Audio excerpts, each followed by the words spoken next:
So Nora, I can see from the map that we made, which is going to guide us through these interviews, that you served as a nursing sister on the Queen Elizabeth passenger liner in the 1960s. Yeah.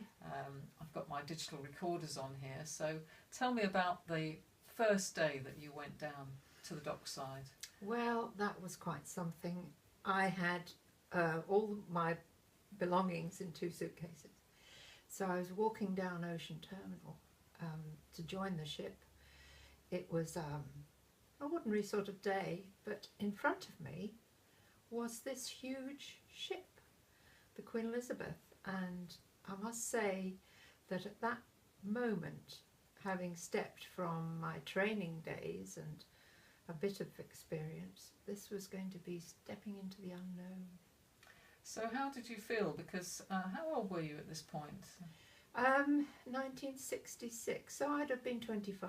So you were 25 years old, and you were walking along the dockside. I mean, what did the liner look like as you were walking alongside? Yes, it was unusual in a way, because obviously it was the day before the passengers came on board, and before she was loaded with all her cargo and everything that she would need for the voyage.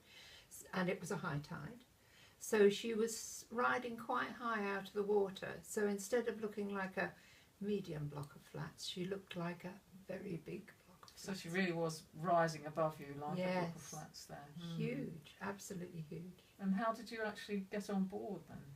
Well, the crew were invited to get on the ship, obviously, in the crew gangway, and at that point it was quite steep. Because the ship was so high out of the water. So bravely I set out going up the steps. When I got to the top, there was a master at arms guarding the top of the gangway, and master at arms can look quite fierce. Yes. So he looked down upon me and said, "Can I help you, miss?"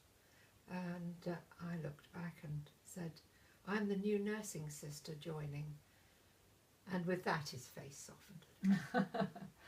So how did that feel when you actually went through the entranceway past the master at arms and on board the ship itself? Well, everybody that I met was really very kind. I think they must go through this ritual quite frequently, not only with crew joining, but obviously with passengers as well.